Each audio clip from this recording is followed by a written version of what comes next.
Welcome back to the Quiet on Set podcast. I'm Ewan, and joining me is Lachlan. Hello, on episode 170, it's Oscar nominations, Oscar hype. They came out. We've got announcements. Less hype, more talking about nominations. It's just the Oscars. Who gives a fuck? Each time I do something about the Oscars, there's at least one comment that goes like, "Oh, imagine caring about the Oscar nominations." Imagine caring. Yeah, who cares? Imagine caring. Oh my god. What I do care about is new films that released at the Sundance Film Festival. I caught a couple of them virtually, and then I also very much care about you, Lachlan. So let's celebrate your birthday. You're kind of in the middle of that. It's literally your birthday today. So as we record, yeah. Yes, but the podcast doesn't stop. We keep going. We keep pushing through. Doesn't matter what celebration it is. We still push an episode out. Finally, this week, we're covering Fallen Leaves. A lot to talk about with Fallen Leaves. Yes, we'll get to it. We'll get to it. You'll see what I mean. Just you wait, or skip ahead. There's Timecodes link below. So let's cue up the intro and get into the show. We are professionals. This is a professional podcast. Yes. Breaking Bad and Better Call Saul. Hello there. Which actually, did you this get is me a hat as bit... well? Yes. So I've got Dooncam. It's just a camera with my Dune steelbook. Welcome back, Lachlan. I do have a few Hello. presents for you that I dropped. A couple of trailers, some really exciting trailers, lots of action. Thank you. And there's also Aggro Drift. Also, You Aggro saved Drift the. is a trailer I thought for that Aggro was the best one. I thought The you best saved one, that one yeah. just for my birthday to be launched. Thank you so much. Yeah, I the also best misspelled it. I spelled Aggro Drift for some reason in the show notes. Anyways, let's talk about a couple of trailers. Let's do Aggro Drift last. We'll tease you, and then we'll get into the Oscar nominations again. Timecodes if you want to skip around. But first, the Amazon produced Roadhouse with Jake Gyllenhaal that comes out on Amazon Prime on March 21st. Had its first actual trailer that it dropped, and I mean, you got the southpaw energy of Jake Gyllenhaal, who can certainly throw a punch, and my god, is he jagged. Then I was about to say Conor McDavid because I'm so in the hockey talk, but it's Conor McGregor, right? That's his name. Who also pops up. Yeah, okay, cool. Mixing them up. A lot of Connors in sports, but he certainly packs a punch as well. Lots of action, lots of fighting. I'm kind of hyped. I think I think this looked really fun. What did you think? Yeah, look, it's got me excited, but I'm not someone who actively engages in sort of boxing movies and stuff like that. Now, the action in this looks quite exciting. What does actively engaging look like? You're like shadow boxing as it's happening in the theater?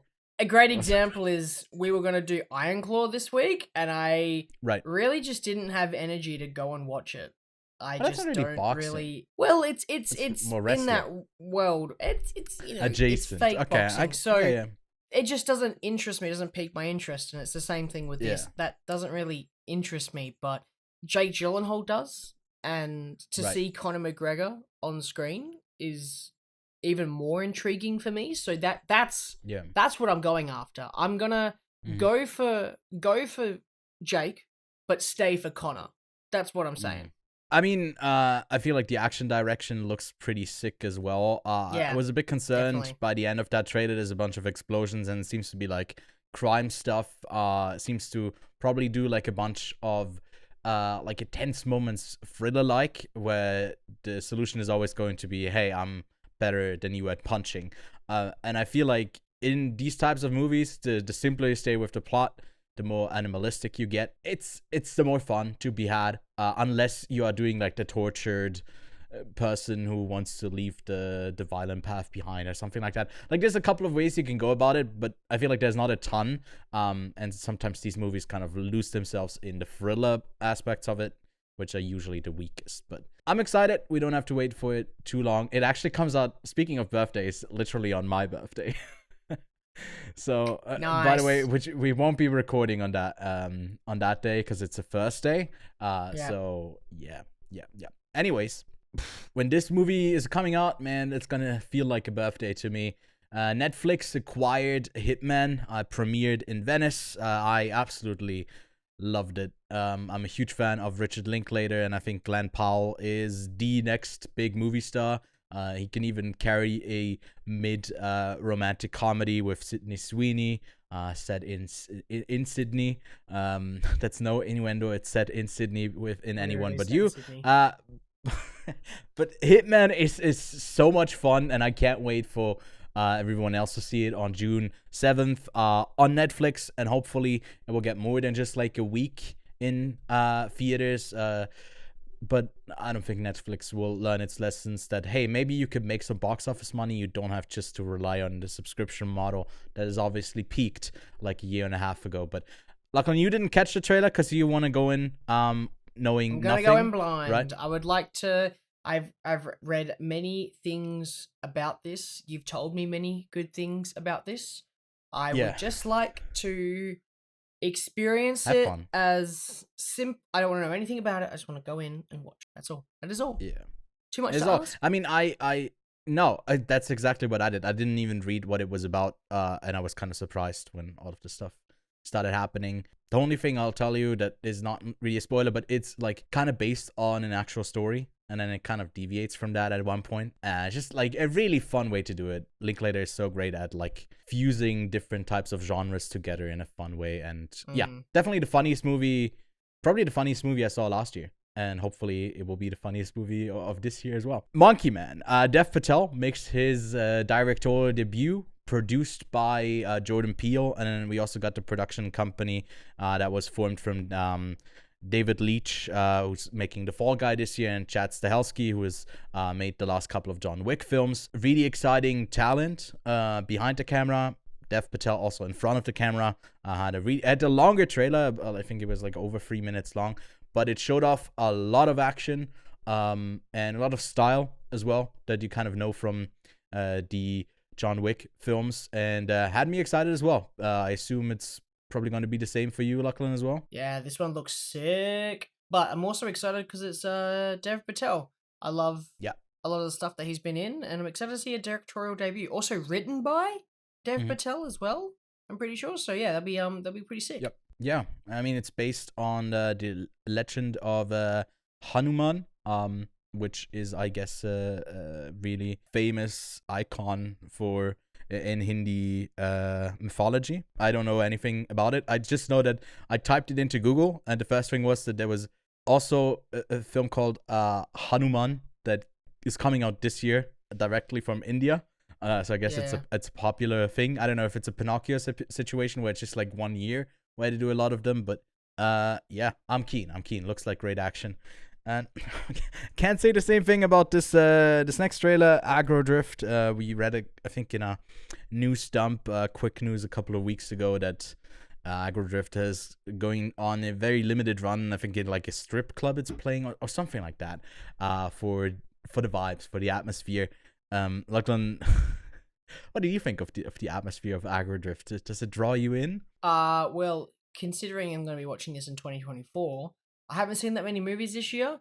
Could be my movie of the year. I don't know. We'll see. I guess. Could be in your top 5. Could be in your top 10. Just have to wait. I don't know. It will be in my top 5 at one point. Movies shot completely in thermal vision list. But other than that, I don't know. I don't really think I've got anything else to select. I'm interested in what you think of it. It's also like gonna be different when people can, I guess at some point maybe see this one at home because you can turn down the audio.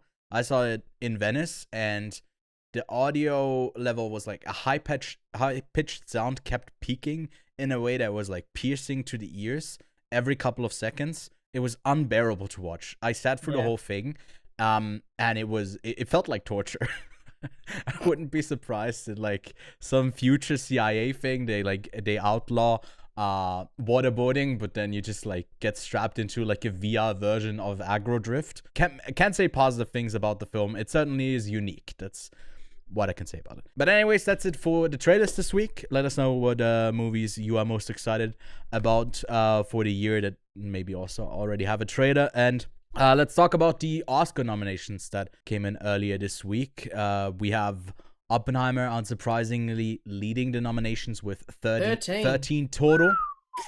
That's just one short, I think, of the record high 14 nominations, which I think like 4 other movies have reached.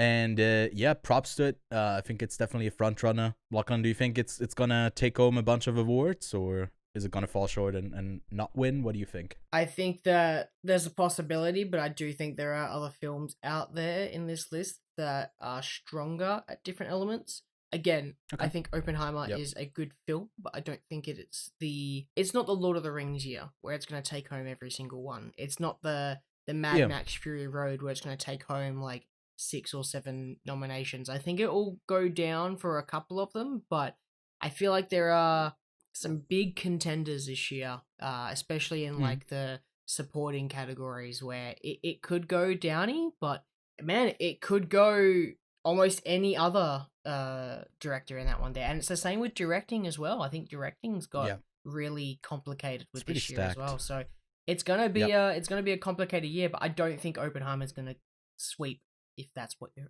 question was. I can't remember what your question was. Because I think that's probably that is where I set the question mark, and that was the intended point of my question. Excellent. Cool.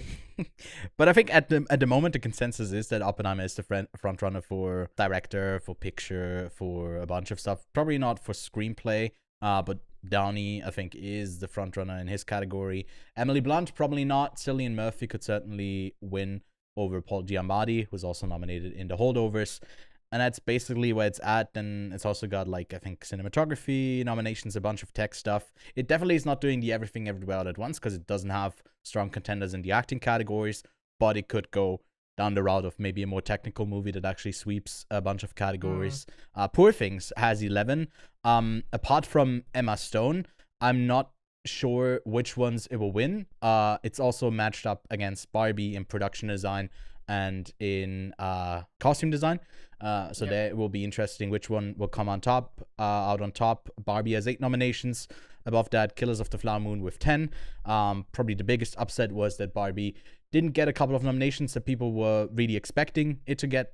They were expecting maybe a head-to-head with Oppenheimer, similar-ish amount of nomination, but Margot Robbie for her lead performance and Greta Gerwig for directing didn't get in. We did get America Ferrera in supporting and Ryan Gosling in supporting as well, which was the Ryan Gosling part wasn't surprising. The America Ferrera was a bit more surprising that she managed to get in over someone like Margot Robbie, but it's not like, hey, because someone who you may regard as like maybe a lesser role in the film does get in, the other one automatically has to get in as well, because categories are different. But there was a lot of outcry for it. The funniest thing I saw was Hillary Clinton who tweeted, Greta and Margot, while it can sting to win the box office but not take home the gold, your millions of fans love you. You're both so much more than enough.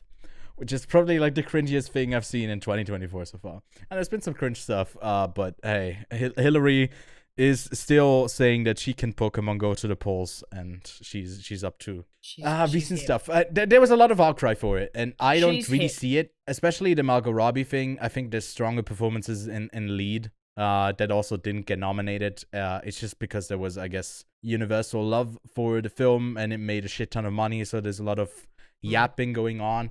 I think also instead of Greta Gerwig in directing, we did get the surprise nomination of Justine Triet, I think is how you say her name, for Anatomy of a Fall, which is also like very deserved. And I think all of the nominations in directing I would put above Margot Robbie's directing in Barbie. So I feel like it's also not the biggest upset. I'm really glad that the Zone of Interest ended up getting 5 nominations. Yeah. Which is cool. Maestro, by the way, surprising, has 7 nominations. A bit more than I expected it to get. Yeah. And then we got a couple of five bangers with The Holdovers, American Fiction, The Zone of Interest, and Anatomy of a Fall, all getting 5. Most notably, American Fiction did get 2 nominations in acting, with Jeffrey Wright and Sterling K. Brown both getting in. And then it got screenplay, it got picture, and it got score. Yeah, and The Holdovers also in picture. Most of these are, I guess, in best picture as well.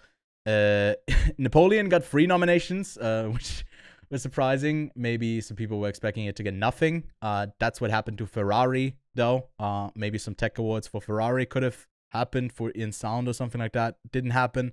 Past Lives ended up only getting 2 nominations for screenplay and picture. Maybe we were expecting a bit more for that film. Society of the Snow also got 2 in international, and then in makeup and hairstyling. The Creator and Dead Reckoning both had the same nominations for sound and visual effects. And then Naiad got 2 nominations for the 2 performances of Annette Bening and Jodie Foster. So, Lachlan, I'm sorry, but I guess you still kind of have to watch Naiad if you want to be totally in the loop for this Oscar conversation. Yeah, bloody hell. At the expense of May December, which actually ended up getting only 1 nomination. I was really upset about it. It only got the screenplay nod. I can tell. None of. Tell. You're frustrated. What you? It's in your eyes. I can see it. Yeah. Yep. I got really frustrated, yeah, because I expected it, but I'm still a bit disappointed that they ended up going with some of the more familiar faces for the Academy and didn't pick one that was maybe a bit controversial for the Actors Guild, because the way that the Oscar nominations work is that each guild votes for their respective awards. So the actors, SAG, mainly votes for these, and then for Best Picture, everyone votes. A bit disappointing that I guess we didn't see more support for something like Past Lives with Greta Lee from SAG. I think SAG was mainly the supporting. I think SAG was mainly the disappointing part of these awards nominations this year. There were some weird choices in score because Spider-Verse didn't get in, and another film that I'm blanking on right now also didn't get the nomination. But yeah, overall, I think it's not a ton of controversy, and it's just been a really strong year of film, and I feel like a lot of the best films have been recognized. So it could have definitely gone like way worse.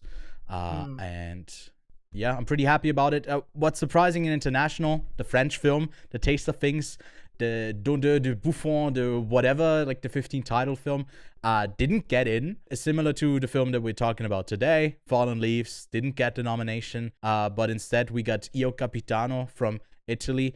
We got Perfect Days, which made me really happy. We also got the German film, The Teacher's Lounge. And then I'm blanking on the other 2. It's probably very obvious right now, but I didn't put them out. This is, by the way, all from memory. Yeah, Society of the Snow, and of course, The Zone of Interest, were the other 2 nominees in here. And I think it's, The Zone of Interest is the only other one that's also in Best Picture, so it's very likely to take that award. But yeah, Lachlan, you being someone who definitely didn't watch like the nominations live, I don't know if you even looked at this whatsoever. Anything that stood out to you? Anything else that you want to comment on? There's a lot of movies. Well, actually, no, there's not a lot of movies that I have to catch up on. Okay. But yeah, It's interesting to see, as always, what documentaries and international films I have to catch up on. However, unlike previous years, I only have to catch up on 2 international films, not all 5. Because I've already seen Zone of Interest, Society of Snow, and Perfect Days. I just got to see Teacher's Lounge and Capitano. Io Capitano, I Captain is what it translates to. Yeah. I like, usually that's the case for me, that I've hopefully seen most of the nominations. For documentary though, I have seen one of them. Only 20 Days in Mariupol, and the other 4 were all ones that I still have to catch up on. So that's the category I have to do the most work in. Yeah. I know there's a lot of, we're not doing our predictions right now, but best visual effects: Godzilla, The Creator, Guardians, Mission Impossible, Napoleon. Will it go to Godzilla or will it go to The Creator? Well, I think The Creator deserves it the most. I wouldn't be opposed to Godzilla winning anything else than those 2. Most likely will get that. I think Godzilla has its things, but The Creator has some really, really good visual effects in it. At least a good. I know Napoleon's one is, it's hidden VFX. You don't really see it, and I get it's very obvious, but still. Yeah, but The Creator has both hidden and also in your face VFX, and they all really, really, really, really work. Yeah, I mean, it's a key component of literally like half, if not more than half, of the characters. Just with you gotta faces put a big hole in their head. And we don't do it the more popular way with a sawed-off shotgun. Yeah, You yeah, said that's it, that. not me. Jeez. I definitely did say that. But yeah, we'll do like a prediction video, I guess, with our nominations closer to it, and we might host another contest. We'll see. And then, at least for me, I'll definitely be watching the Oscars live. But because they always happen on a Sunday night, which is like into Monday for you, you usually can't really join me for that. But we'll see. We'll see. Maybe we'll do like a watch along, and you guys could join as well. As a live stream on a channel, but that's for a later date. I mean, it takes a while until the ceremony actually happens. I think sometime in the middle of March. So yeah, it gives a bunch of the Academy members time to catch up on the films that they haven't seen and they're about to vote on. But I'll be on the lookout for this next film to make the Best Picture 10, because we did just get announced that there was an animated Bob the Builder movie in the works, starring Anthony Ramos, about a builder who's goes to Puerto Rico, I think, and yeah, it comes from Mattel. Definitely the better direction that they could go in, right? Mattel is the same company that also has like Barbie, and we'll see what this holds. But Lachlan, have you ever watched Bob the Builder when you were a kid? Yep, that was like Yeah, one of the shows that I watched quite heavily. it's crazy that it's such an international show, because it was also like very prominent here in Europe and for me in Switzerland as well. Yeah. It's an interesting, like really worldwide IP. I love Anthony Ramos, so looking forward to whatever they got in store, what they got cooking for this one, or what they're building. Let's build. And then a possible merger is potentially happening between Paramount and Skydance. David Ellison, the CEO of Skydance, has sent in an offer to National Amusements Incorporated, which is the company that also owns Paramount Global, which also further down owns like MTV and Nickelodeon, a bunch of other outlets. Yeah, Lachlan, what do you think about this? Do you think this is like a bigger thing for the industry if it were to happen, or is it like it's interesting? There's a lot of merging happening right now, and yeah, I'm so against mergers happening at this point, because I can't just keep having the same content pumped to me over and over again. I need diversity. I need more. But I guess we could kind of consider this as like the death of the old studios, and there are more newer studios emerging from independents and filmmakers making their own. And streaming, from I guess companies sometimes. I don't care as much as I used to, where I used to be like, no, I don't want X and X to merge. I don't want that, and I don't want this. But now I'm really just like, let them merge, and yeah, just leave my smaller guys alone. That's all I want. Yeah, no one buy like A24 or some shit like that. That would be like if Apple buys A24, that would be kind of disappointing. Because I feel like they function without that like larger like head. But I mean, it also takes away some of the risk, you know. You never really know if like Civil War also were to flop similar to Beau is Afraid. How much leeway do they have to greenlight more films that cost a ton of money when they don't do like crazy well at the box office? So I mean, A24 is a studio that sells the international rights because they only do stateswide distribution. So I got like an interesting model, but as they are expanding and also want to take on more IP, it's going to be really interesting to see what like an indie studio that goes bigger does as they transition. So definitely keep your eyes on A24, and then also if like Apple were to acquire anything. But Skydance and Paramount has like notably made movies before together, like most notably I guess last year? No, I guess it was 2 years ago now. Jesus, time flies. Top Gun flies also. They made that together. Mission Impossible is also a co-production between those two studios. So it's not like they haven't worked together before, and it would be like acquiring IP similar to Amazon buying MGM and stuff like that, right? Another one where like the death of an older one of the big five of the 40s, or like going back to the 30s, but like the 40s era, that ended with like the ban on basically all of them owning the whole distribution circle of making the movies, and and then distributing the movies, and then also exhibiting the movies in theaters. And yeah, it feels like we're moving closer to that again, where we do have the big 5 or like a big 6 or however many they are. It's also distributed differently when there's streaming, when there's in theater and whatever. Yeah, I don't think this is one of the huge ones, though. In my opinion, if that's were to happen, I don't think it really affects the industry a whole lot. But yeah, there might be some bigger mergers around the corner. But yeah, Lachlan, unless you got something to add here, I guess that's the end of the news this week. No more news. Similar to Fallen Leaves, there's no Russian news as you turn on the radio. It's just like, hey, another bomb went off in Mariupol. But no, in the meantime, yes.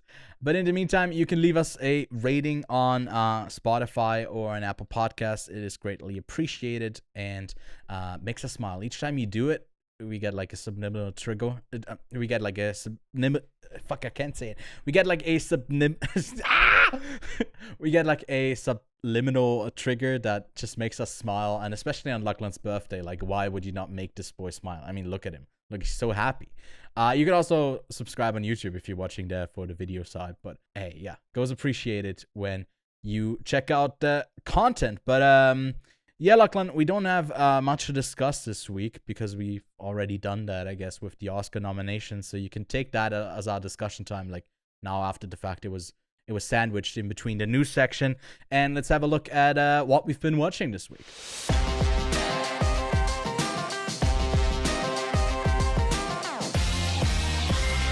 All right, Lachlan, what have you been up to? Some series that you got to finish? TV shows. I finally had time to finish TV shows. I finished Reacher. It was good. I followed it. It was good. Cool. It's over now. Season 3 brought it on. Finished Rick and Morty. That was Jeez, Rick. a good season. Even though it was the first season with the new voice cast, I will admit, I think that they did a great job, and I think that the stories themselves were a lot more interesting, a lot more fun than what they have been in previous seasons. I feel like they kind of reached a stalemate with the stories, but I feel like with this new season, dead on. I watched some episodes of Nuck on Earth. I saw some sort of TikToks and reels of clips of it. The most famous one that I remember is the Egyptians thought the best thing you could do in life was die, and I found a lot of those little clips really hilarious, and turns out the whole series is like that. And I've watched 3 episodes now. I've got 2 more to go. Just, it's a satire. It's funny. I feel like the joke gets a bit Never old, heard of it. but I'm hoping that it gets better and better. But it's really funny, and it got me actually like audibly laughing, which is really difficult to do. So that was a lot of fun. What I want to talk about really quickly though, Ewan, because I'm pretty sure you've seen these episodes as well. True Detective, Night County. How far along are you? Well, I've only seen the first 2 episodes because that's all that's out. Yeah. Have you seen more? Yeah, sorry. No, I've seen the whole show, yeah. Wait, you've seen the whole thing? I've seen the whole thing, yeah. Yeah, I told you a couple of weeks ago. I had this back in December. I had the screeners. You had the screeners and you never told me? Well, it's like it's locked to me. I can't share the screeners with you. I'm very sorry. I told you this a couple of times. I guess you didn't read it in Discord.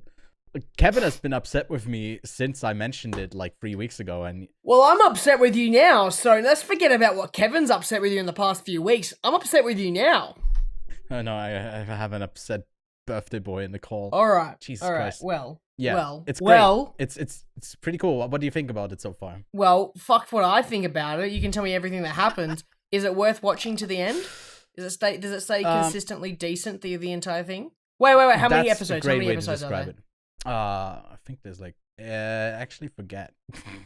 I think there's cool. like 8. But it's worth watching till the end. Yeah, I was a bit let down. It is a bit more of the same. Yeah, there's 8 episodes. When it's a bit more of the same as it goes further along. No, it's 6. It's not 8. I looked at season 3. But I think the strongest parts of it are some of the characters, and I wish some of the secondary characters did get a bit more limelight, in the dark, and it instead focuses really on the main 2. I'd say at some point, like there's not much more left that you can give them. But yeah, I think the most underwhelming part is the mystery. I think the characters are solid, but I feel like I've only seen the first season. I feel like that's the strongest part of the show anyways. Like some charismatic crime solvers and crime doers. Yeah, what did you make of the first 2 episodes? Like, is it up to that True Detective quality for you? For the first time, I was like, yep, I actively want to recommend this to people. Again, I think it's solid. I think it's got its mystery that's quite good. The characters are good. I feel like the writing can be a little bit funny. I feel like the dialogue between characters can feel a bit off. I don't think it's so much delivery. I just think it's the way that certain sentences are structured and the way that they say words in a particular order just feel a bit odd. Or at least maybe sometimes as well, greater conversations sometimes feel like they're a little bit stale, and it kind of feels just like they're giving one line and the other. And I feel like that's the only criticism I can give the show right now, because I know you said that the mystery is not the most engaging part, it is the characters, but I'm actually having an interesting time waiting to see the next clue or the next solving of a mystery be done, because I am actively having a good time with True Detective, and it's making me want to recommend it to more and more people. I'm so invested in one of the characters, the police guy's son, that also has like his marital struggle, as he's like just working a lot and not really there for his wife, and he has like a young son as well. And I'm so incredibly invested in that character, and I feel like ultimately I've wanted even more than we end up getting from him in the show. I think I gave the series basically like all an 8, 7, 8 as far as ratings go for all of the episodes. And then when I did like my weekly recap, I didn't put it into like the best things I watched of the week, but actually in the middle section, because I was still kind of let down by what my expectations were. So if you have your expectations met at the beginning of the show, I don't think it really falters or its quality drops. You just basically get a bit more of the same, when I was expecting to get maybe a bit more. But yeah. Well, I've got 6 episodes of this season. I've got 4 episodes to go. Sorry. Yeah, we'll see. You report back. Because I have to watch it with the rest of the planet, Ewan. I have to watch it with everybody. Yeah. You don't get to watch it early and make your own opinions and then flex a few weeks later in front of your friend and be like, also, I've already seen it. I saw it back in December. If you want to watch Mr. and Mrs. Swift, it's still on embargo, so I can't say anything of what I think about it. But I've also seen the entire show there. I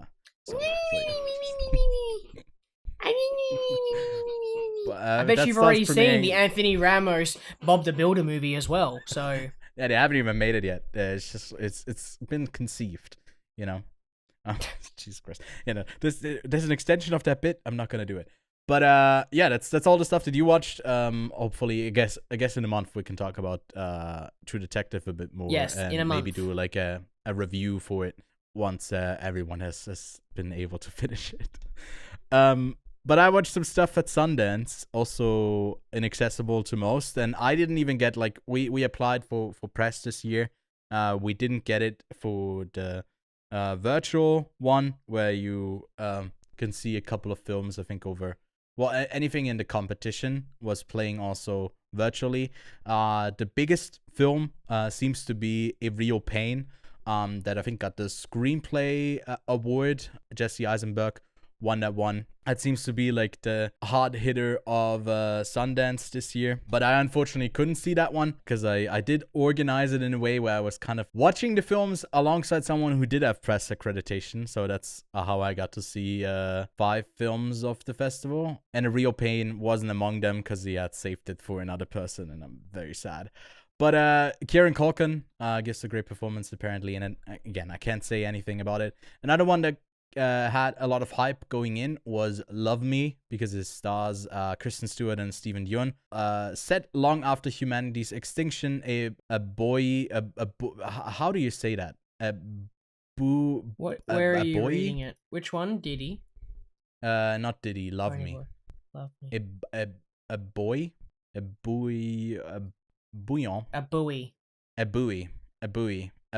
That sounds like you. I don't know.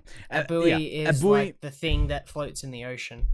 I know, but it's just like it's such a weird word. I kind of want to know its etymology. Sure. Yeah. Again, a buoy named Me and a satellite named I Am meet online and fall in love, and it basically has that concept of a decent Black Mirror episode, essentially, where these two fall in love and they construct a world where they're basically not just like a satellite and a buoy floating in space and in the water, but create like avatars based on someone else's likeness, essentially. And that's how you get Kristen Stewart and Steven Yeun in there. There's also like animation in it that looks pretty bad, but it's intentional the way that it looks bad, not actually in the Flash way of looking bad.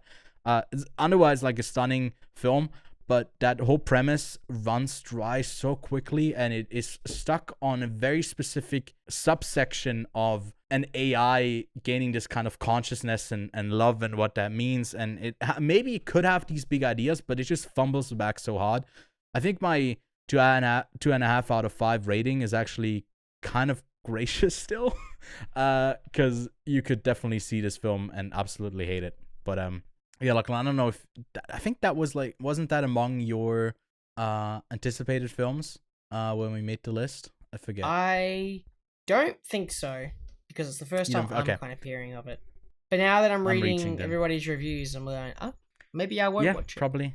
So let's get to, I guess, the film that I most liked coming out of the fest, Didi, which surprisingly, if you check it, Didi, Sean Wang, the director of this film, has the Oscar-nominated Nai Nai and Waipo, a documentary short about his grandmother. Oscar-nominated, right? I haven't seen that one yet. It's one of the few ones that I haven't seen yet. I think it's set to come out on Disney Plus, I guess in January. It's still not out. I don't know when it's coming out.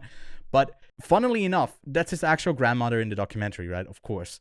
But in Didi, the grandmother in that film is also his actual grandmother. It's just a really heartwarming coming of age film set in 2008. It just completely nails that time period that Lachlan, you probably can relate to as well, as we are about. I'm a bit older than you, but not by much. It just like follows a maybe not like lovable, flawless character, but one that is making his way through middle school over the summer as he transitions into high school, and it was just a blast. I really like this one. I'm looking forward to more people seeing it and see how they connect with it. And then a couple more that I'll just give quick shout outs to. Well, not really praising them, but Handling the Undead was, I think, my number 14 on my most anticipated list for 2024. It's got Renate Reinsve, Anders Danielson Lee, who both were in my favorite film of 2021, The Worst Person in the World. And this one basically is Handling the Undead. So you assume it's a zombie film, but it takes a different approach where all of it is very muted, whereas like a tech thing that happens and then people come back from the dead, essentially. But it plays it so incredibly slow without much purpose. I think the direction is kind of at fault here because you got incredible talent in front of the camera, but it just doesn't really come together. I feel like I'm also being kind of gracious for giving it a 6 out of 10. You could definitely skew lower if it's like something that you don't connect to at all. Back to something that I can recommend, Thelma. Juno Squibb plays a 90-year-old woman who gets scammed by someone who pretends to be her grandson, tells her he's in jail, and she basically mails them a bunch of money. And then she goes on a quest to, I guess, retrieve that money. A search of independence for someone who's, I guess, slowly but surely has to depend more on people, and it's like it's got a ton of really funny bits in there that play on, I guess, age and its limitations, and a fun one. Then the last two are more in the, Sundance always makes a great effort to be as inclusive as possible. When you fill out like the application, you have to basically give them all of your information about like sex, gender, sexual orientation, all of that. They really want it all. And you can see it in their selection as well. One film that I want to briefly talk about is Layla, a struggling Arab drag queen who falls in love for the first time. And essentially, that's a story there. I think it had a bunch of good ideas, but I just saw like other films that did it better while I was watching it. It's decent. I gave it a 6 out of 10. And then Ponyboi gave that a 5 out of 10. It's got Dylan O'Brien in it as like a really scummy boyfriend, and it's basically like a crime thriller that is weakest when it does the crime thriller stuff, and it's about an intersex sex worker who has to deal with some crime stuff, I guess. But when the identity stuff is done better than all of the crime things. But that's the stuff that I saw at Sundance. And then lastly, I did catch up with one Richard Linklater film that I haven't seen yet, and I can recommend it to everyone who hasn't yet. Everybody Wants Some. It was kind of the culmination of it was essentially just a Hitman trailer dropping. I saw Glenn Powell, Richard Linklater. Let's see where they last collaborated, and it was Everybody Wants Some. Glenn Powell also, unsurprisingly, is the highlight of that film. It's just college, a bunch of goofs in a college baseball team. Like not really likable characters, but you get so invested in all of the little shenanigans, and the movie kind of just ends at a place where it feels like it's just beginning, and it's kind of the best feeling that I feel like a movie can evoke in you when it's supposed to be like entertaining and pleasing, and you want to be engrossed into the world. That like when it ends, you're like, actually, oh holy shit! Why is it ending? I want more of this. This was super intriguing and well made. So shout out to Everybody Wants Some. But Lachlan, that's it for what I've watched this week. Let's get to Aki Kaurismäki's Fallen Leaves. In modern day Helsinki, two lonely souls in search of love meet by chance in a karaoke bar. However, their path to happiness is beset by obstacles, from lost phone numbers to mistaken addresses, alcoholism, and a charming stray dog. Yes, don't we just all love stray dog? By the way, this dog missed out on getting the Palm dog, or whatever it's called, because it's literally Palm an dog award for the best dog in Palm dog. Yeah, it missed out because it lost out to Anatomy of a Fall. Yeah, that's that. Aki Kaurismäki is a filmmaker who makes usually pretty short films and under 90 minutes a lot of the time, and I find that very pleasing because you get engrossed into its world. So Fallen Leaves is no different, having a runtime of 81 minutes only. On Letterboxd, it's currently sitting at a 3.8, on IMDb a 7.4, and on Metacritic an 86, so you can see it's another critics' darling that we're reviewing today. It had a budget of 1.4 million and has grossed in the theatrical market 7.8, so it's made its return. And I think the biggest costs were potentially its, I guess, film stock, because this was entirely shot on 35mm with like an old camera that was used in the 60s and to like 80s. That's where you get that really old time look to it, even though it is set in modern day Helsinki. So we get a bunch of contrasts in, I guess it's set in modern day. We get references to the Ukraine war, to the Ukraine-Russia war, but then we also have a lot of things that would tell us, no, this is like set back in like the 60s or 70s or 80s or whatever time it is set in. But you can see the film right now. It's available to rent and buy on various different outlets, but you can also stream it on Mubi in a couple of different countries, not in Switzerland, although I guess Mubi is available in Switzerland. You can only see, or in Australia.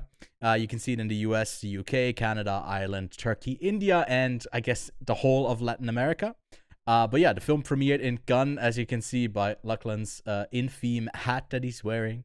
But you missed this one in Cannes. It was like one of the rare films, I think the only film from the competition that you ended up missing, right? It's the only one, and I feel bad. Yeah, I mean, hey, you couldn't fit in the 81 minutes. You had to watch all of the ones that were like 300 minutes long, you know, so can't fault you for skipping out on a short one. I just couldn't squeeze is this even one a in. movie? Yeah. I decided to go see what was that movie called? It just went from my head. The one with the eating disorder. Oh yeah, Club Zero, which by the way is coming out Club this week. Zero.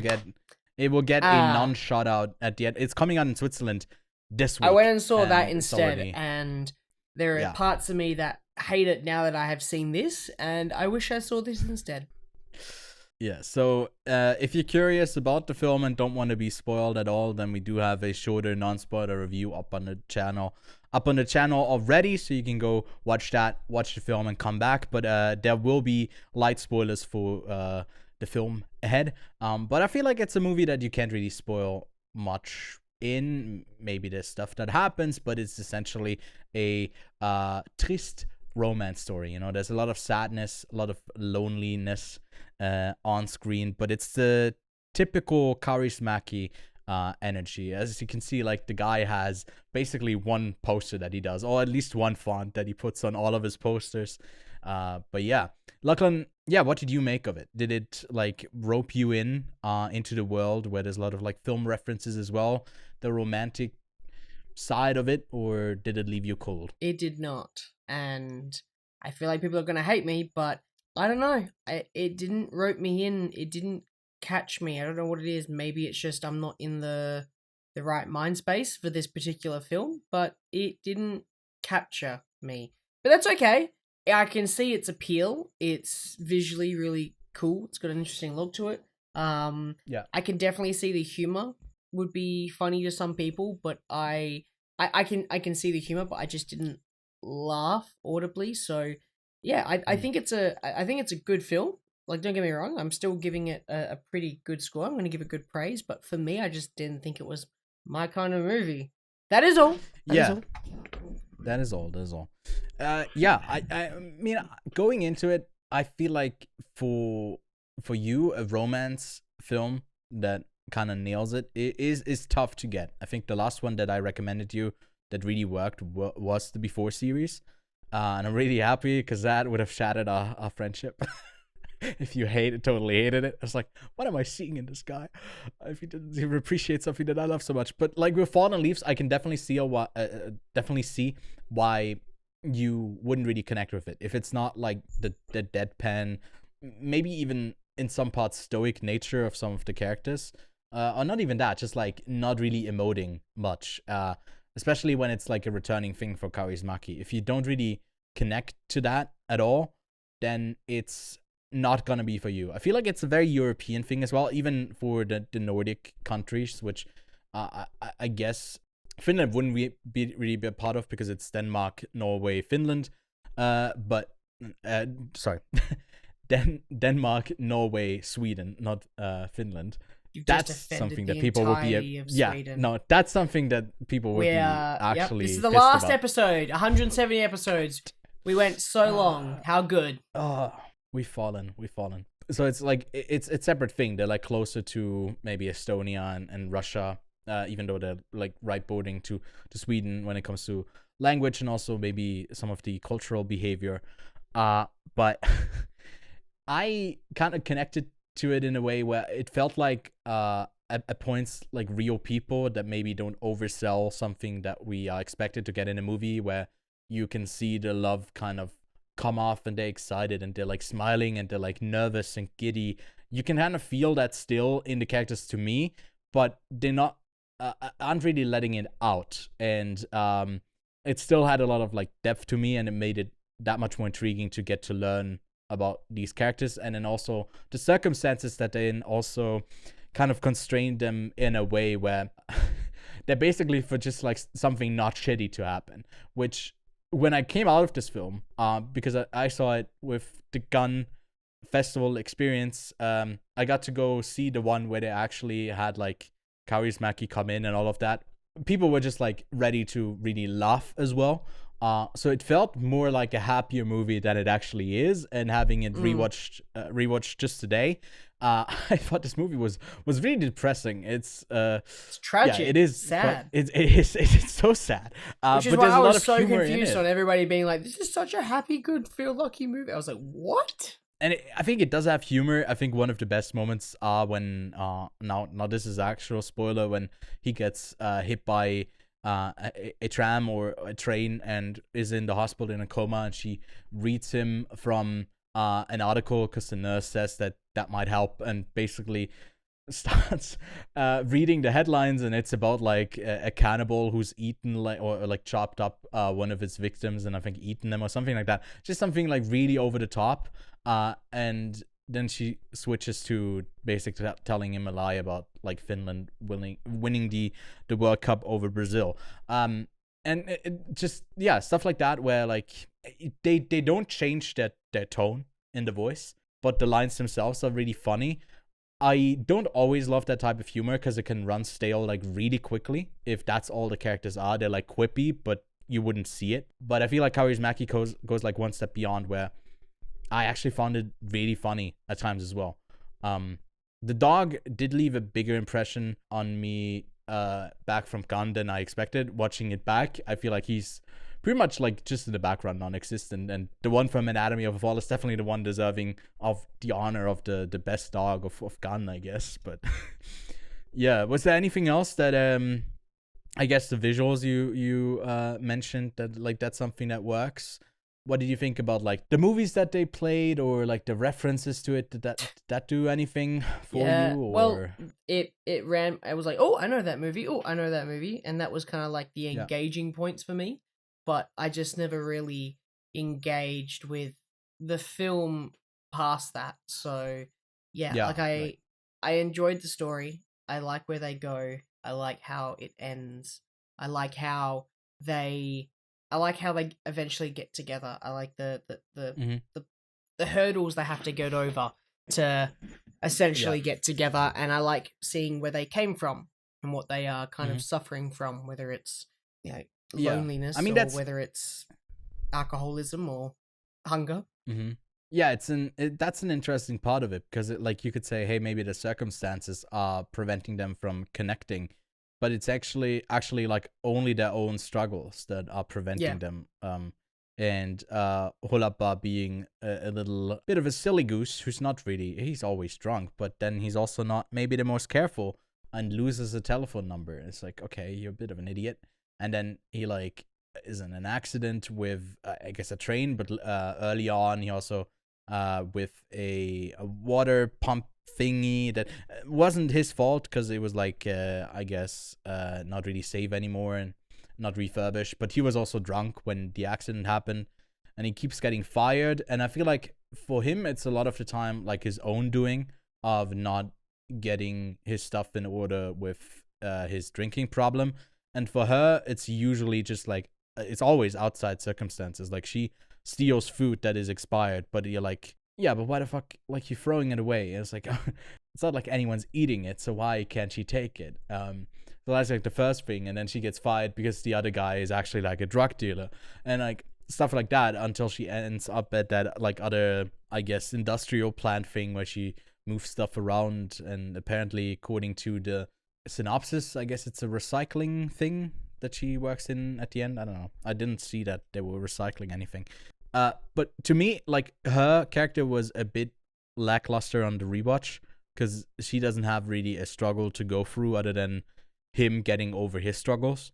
Apart from just providing for herself, which in itself is like the same beat that she goes through.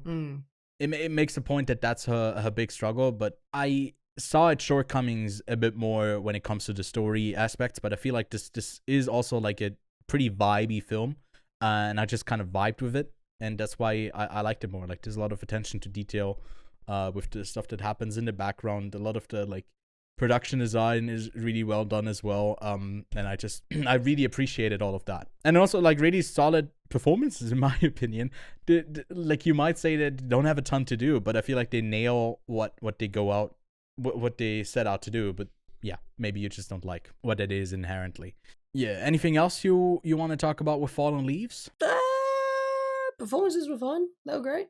I have no Yeah. quarrels with them. I think they both do a pretty simple job and nail it on the head for both of these characters. And Yep. yeah, I again didn't love the film. I don't think the film. I think it's because I had so much praise around it that I was expecting Yeah. something else. And this Mhm. film is inherently quite simple. And I think Yeah. it starts off extremely slow and it doesn't get better until the end, and that's a bit of a struggle. I would like it to kind of take off at the start, like let me get going, like let's introduce them to each other earlier and get them talking. But no, I gotta wait 50 minutes to get to that scene, so maybe it was just I was an impatient boy. Well, yeah, I guess to that, I guess to that second day, because like the first thing is just like they watch a movie, and then when they actually meet, it takes a while until we get anything between them, because they, I guess, are bad at scheduling, which I can't. That's not something that we relate to. We are so good with scheduling, even after in different time zones. Anyways, next time you see a Aki Kaurismäki movie in the lineup of a festival, would you be like reluctant to go in? Would you lower your expectations? Or I think that I do subscribe to the idea that seeing films with other people in an environment often can make screenings better.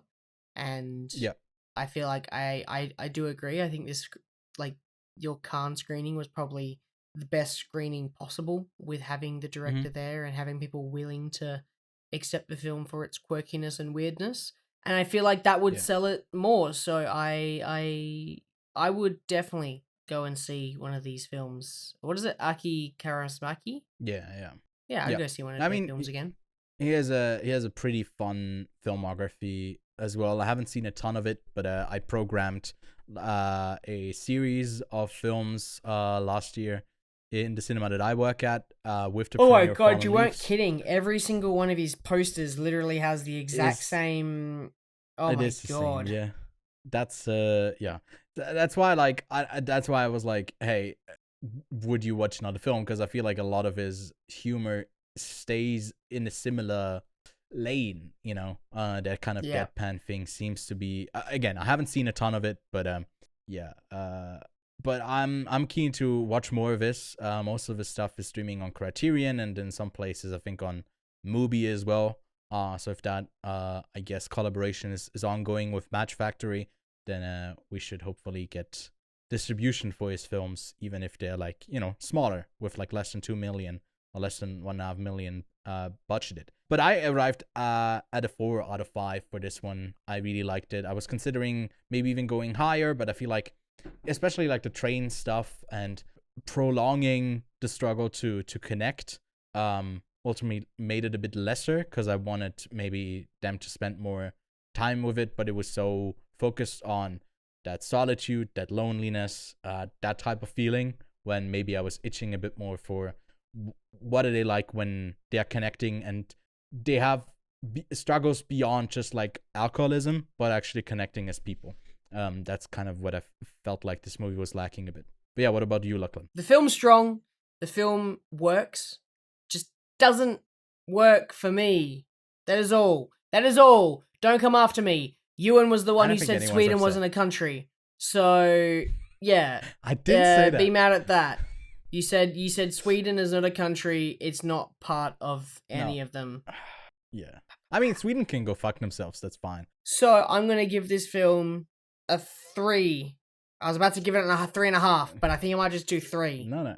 And then if I rewatch it and I like it and I'm a different mind space, because I watched it and then I was like, all right, cool, let's go drinking. And then, that was clearly not the mind space I should have been in. So maybe when I'm a little bit less, maybe not I'm just wanna on birthday weekend. Yeah. Yeah, it kind of brought my birthday down. It is a bit of a thinking about life and shit. The other alternative would have been to talk about Ironclaw this week, which we might do next week. We'll see what the topic will be when we finalize it. But that would have been great. How grim is that film? So like it's so depressing, infinitely more depressing than Fallen Leaves, I can tell you. So it would have been another really downer. But yeah, what would you pair up with the film if you were to make a double feature? quite simply, easy enough recommendation. He does a terrible job of keeping this lady's number, and that is not how you have sex. So let me explain to you that you should go watch How to Have Sex as an alternative double feature with this good one. Good pick. Go, oh, that is what I shouldn't do, and this is definitely what I shouldn't do. So, here we go. There we go. Good pick. I'm going with one of the films that are shown in the background at one point. I'm not going with Jim Jarmusch's The Dead Don't Die, because that movie isn't good. Nice. But I'm going with Contempt, Le Mépris by Jean-Luc Godard. It's one of the films that is shown in the background over on the right side when I think they're first outside the movie theater, when the aforementioned fumbling of the number happens. One of the posters does show Richard Bardot on the poster of Contempt. And yeah, that's the film I'll shout out to go see. I haven't seen it myself. Before you call me out, I check my Letterboxd. I haven't seen it myself. But hey, if you can, go double feature it with Fallen Leaves. Out this week, we have Argyle. A movie I've seen, but I can't talk about yet. We'll see. Maybe that will be our main review of the week if Lachlan wants something light. But that's a story about a crime novelist writer who basically has really close connections to stuff that actually happens in real life, and then a thriller ensues where the people who are actually like behind these mob syndicates are interested in what she's going to write next, because it seems to be predicting the future. That's the premise of Argyle. It's an interesting one, but again, it's under embargo, so I can't talk about it just yet. Out in limited release in the States, another film that didn't make the Oscar nomination, similar to Fallen Leaves. Actually, two of them right now. The Promised Land. That would have been Denmark's submission, and it's a really, really solid period piece. Hopefully that will get a digital release soon, so we can talk about it as well on the podcast. And then The Monk and the Gun, the submission from Bhutan, who also didn't get in, is also playing in limited release in the States. And then Lachlan, the movie that you just mentioned, How to Have Sex, I didn't even realize. Limited in the US as well. Yeah. I feel like, to me, that movie also already released in the States. I don't know, is it back to limited release? I don't know. But I just saw it on... I saw it listed there. And then out, not shouting out any of the Australian ones. I'm sorry. There's a ton of like Indian stuff that's coming out this week in Australia. I don't know particularly, I guess, why that is, but that's something that's happening. But we got The Siren, an animated film about a 14-year-old boy growing up in Iran and is trying to escape the his war-torn homeland by getting on a boat and essentially getting by making deliveries. I've seen that one, and can recommend it. It's a decent animated film, pretty like bare bones when it comes to the animation, but the story itself is pretty cool. Then The Theory of Everything, Die Theorie von Allem, a German film. I had the pleasure to talk to the director early this week. The interview should be out on the Cinema Luna channel, and I'll link it, I guess, somewhere below as well if you're interested and you, I guess, want to try your best German, because the interview is in German. You can go see that one. It seems I translated all to English, don't worry guys. Yeah. He's in the comments, just like basically whenever someone new clicks on the video, you start like typing comments and you do like a live transcription of it. Lachlan's got a very busy week after, he's got his birthday, and then he's chop back to a work week. Chop. Then we also got The Holdovers and The Iron Claw out in Swiss theaters, and I think that's also playing like worldwide in a lot of more places. So we'll see when we get to talk about these two films. Lachlan, I know you've seen The Holdovers, but you're still catching up on The Iron Claw, so be on the lookout for reviews. And maybe we even give it the spoiler review treatment on the main show. But that's it. That's it for this week. Hope you enjoyed it. Let us know what you've been watching in the week and what you're about to watch. And we'll be back next week with a yet to be determined film. We haven't made our mind up yet, but feel free to leave suggestions in the comments below. Lachlan, enjoy your birthday. Have a good rest of your birthday. I will. Thank you. No recommendations. Send some birthday wishes in the comments for Lachlan. He's turning 95, so we'll only have him for a couple more years. I'm Benjamin Button, this bitch.